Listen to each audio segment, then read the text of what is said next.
Hello everyone, my name is Amber Dawson and I am so grateful to Shu-Wen for inviting me to share a video for Stretcher Stamps.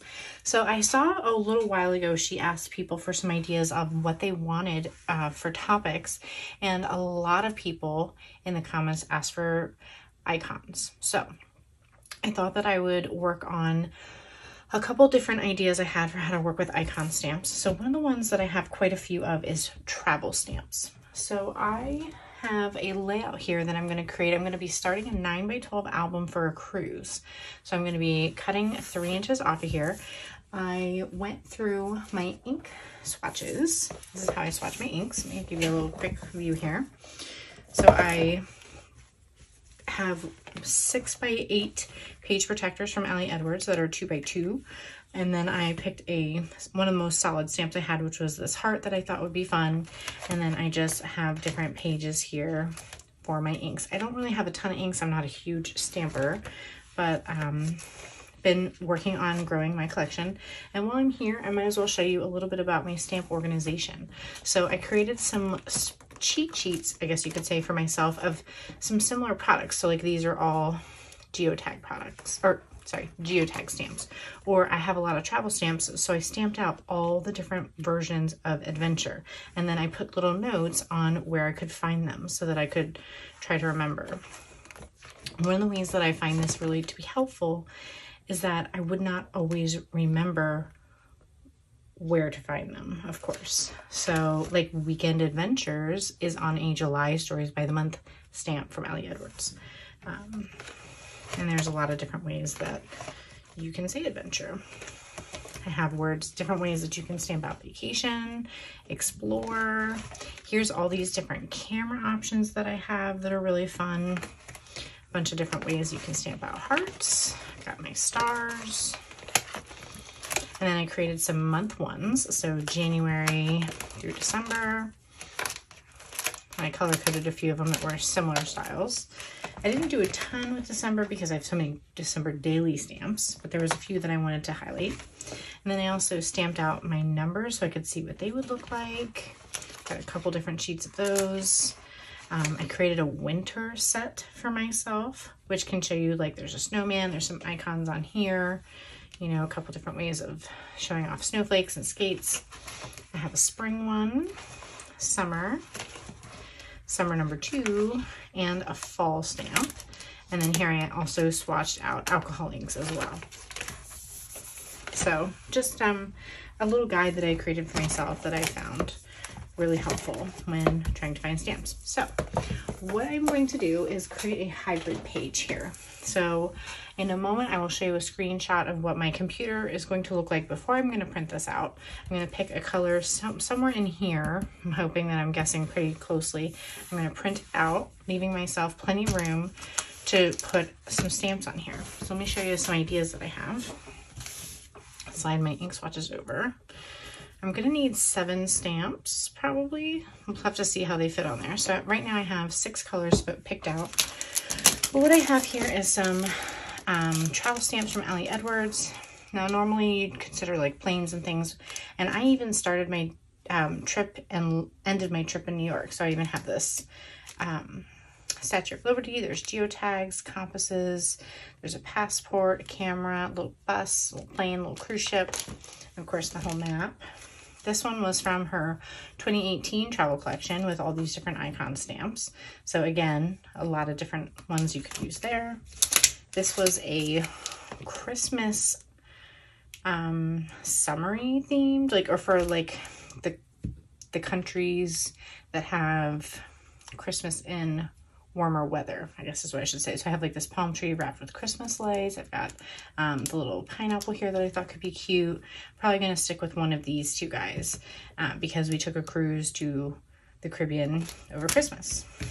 And then here, my last one that I have is back in 2017 from Kelly Perky, which is a cruise theme. So I've got the anchor, the actual cruise ship here, even a little cocktail. We didn't do much lounging under the umbrella because it was a little bit colder. So, but I thought I could mix and match some of these icons to create a really cute page. Just to give you an idea of some other types, let me grab my travel stamps. So I don't often buy specific themes, but like here's one that is Las Vegas, which has a couple different cool icons that could be used in this sort of way that I'll be showing you. Got, you know, all kinds of scenes. Here's another one that's about Hawaii, or another New York stamp that's got lots of details. You just have to really pay attention to what's on. Here's postcards, little Polaroids. You just have to kind of pay attention and take a good hard look. Here's a really cool castle for Disney. Here's some tiny ones here that are like a car, a tent for camping, a plane, and a geotag. Here's another compass. I think that one's been repeated somewhere else very similarly. Suitcases. So there's a lot that you could do with some icons. Here's a camper that's really cute. Here's a much larger plane, suitcase, globe. I love these, but they're gonna be too big for my project today. A couple little tiny ones on here. Here's a great one from Kelly Perky that is a window airplane, and then all these different scenes that you could see from it. I actually really liked this one with the palm trees, so I might keep that one out. With some different views of the globe, different country centric, which was, I thought, a really neat way to do that. Another New York stamp. This one's like a Disney theme one, so there's a few little cute icons on there. So just wanted to kind of give you an idea of some ideas so far. Here's a Disney one that has like another castle, ways to make Mickey ears. So hopefully that provided you with some fun inspiration for travel themed. So what I'm going to do is pull out my inks that match my collection here. I'm going to cut this to 9 by 12. I'm going to run it through my printer, fingers crossed that everything comes out correctly, and then I will stamp on there. So what I'm going to do is, this is going to be 9 by 12.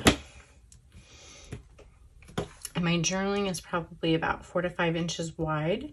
So what I'm going to do is, I believe my widest, tallest stamp that I could potentially be using is 2 by at least 1.5 inches. So I'm going to make sure that I have at least a 2-inch gap here to put my icons in. And we'll see how everything comes out. I can't wait to see. Okay, so I'm going to trim my paper down to 9 by 12. This is from Ella and Viv, I believe, and I got it from scrapbook.com. And I'm praying that this works correctly because it is the only sheet of paper that I have. Came out pretty well. It's a little further right justified than I would prefer because it is not getting punched. It is going into a page protector. Otherwise, it would be a little wider. But overall, I'm pretty happy with how it came out. So what I'm doing is, I had picked out the colors, but they're on white background paper. What I'm doing is I'm testing my inks on this little bit of scrap left that I have to see which ones for sure I want to use. The forest green one is a dark green, but on my sample, it's more of a pulling more teal. So I wanted to see how that would look. I did end up deciding to go with it with one of the smaller stamps. And my, I think one of them I eliminated because I realized I had 2 of the same thing. Actually, oh no, I didn't. I'm trying to remember. I had a mini version of one and a full-size version of one, and the colors were completely different on my samples.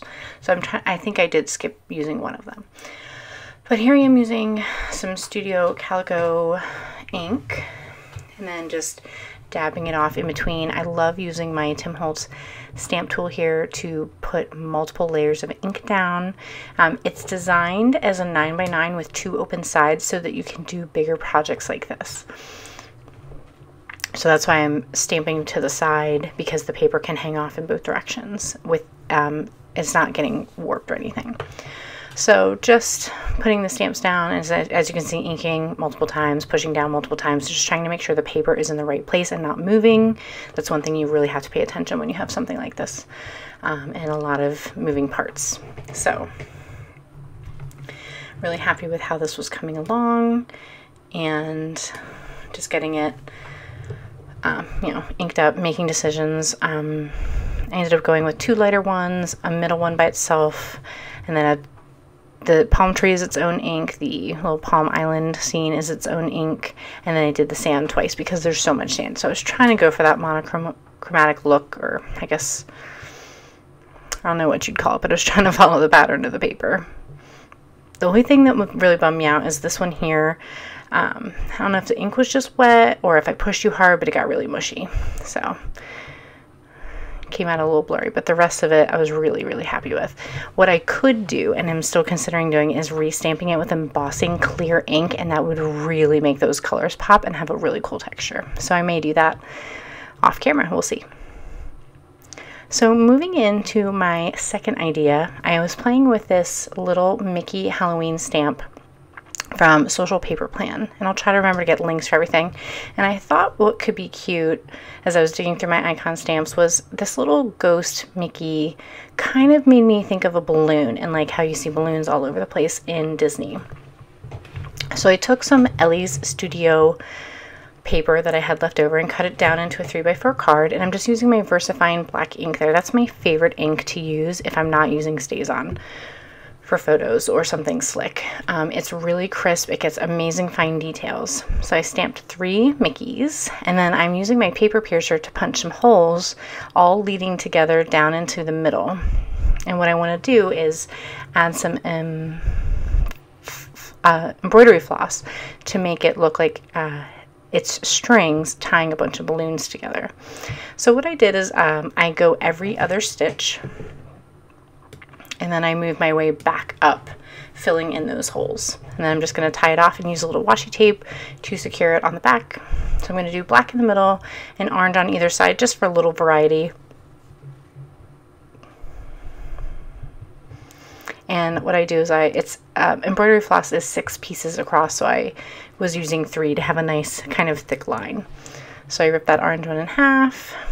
And obviously this is sped up, but you can kind of see there, hopefully through the little pieces of video, how I have it every other one, and I'm just going back through and filling it in. So finally, what I'm going to do is take a little piece of that leftover black floss, and I'm going to tie it into a little bow and trim the edges off so that it looks like they are all tied together at the bottom there. I'm going to use a little bit of glossy accents to glue it down. I had to unplug it because it's been a while since I've used it with my paper piercer. Glued it down, put a tiny little dot back on top, and there's a little close-up showing you how that looks. I think it came out super cute. Nice and simple, and made a personalized card.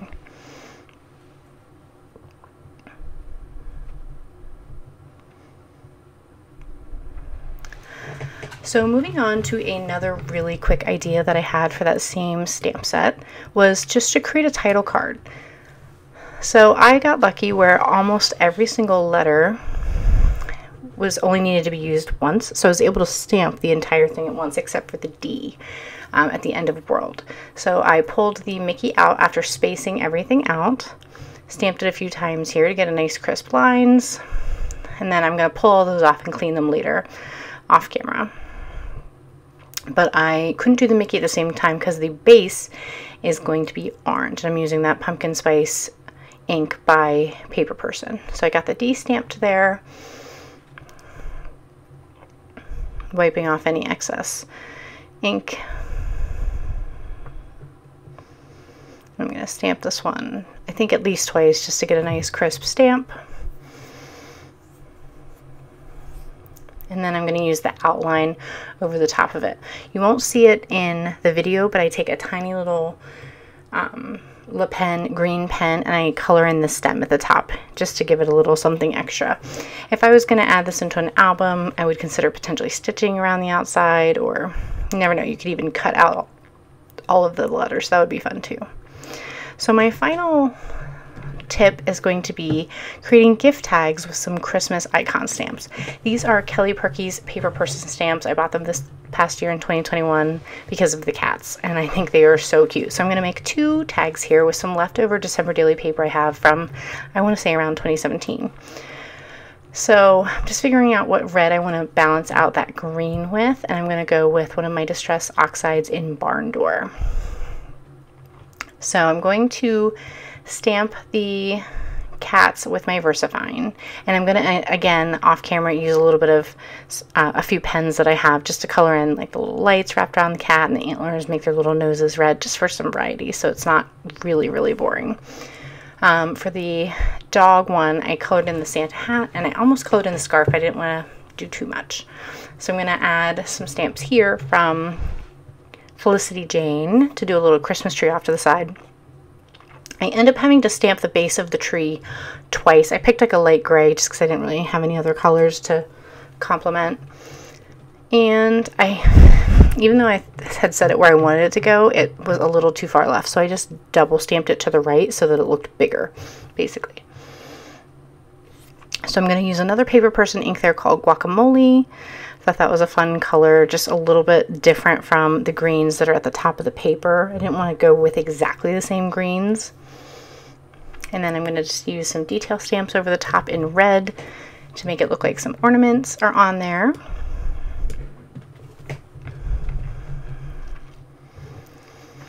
And I think I double stamped the base off camera just because I was like, uh-oh, it's way off center.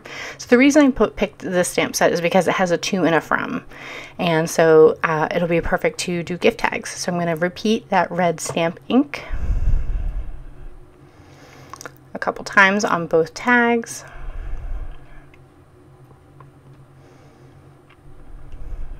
Just to get a nice dark red color, nice and crisp. So here I've done a little bit of the coloring, and I'm taking a gift tag that I have from Ellie Edwards just to line up the corners. I'm going to trim off the edges and then use my Power Punch, which does a 1/4 inch hole. And that twine you see in the upper left hand corner is one I found at TJ Maxx. It's made by Martha Stewart. It's like a red and gold and white, and I just thought that would be fun. So really happy with how these came out, and I hope you were inspired to use your icon stamps in a bunch of different ways to create titles, to create your own cards, to create gift tags, or that travel itinerary, which is one of my absolute favorites. So thank you so much for watching. If you have any questions, please let me know. And I was so excited to share with you. Thanks again. Bye.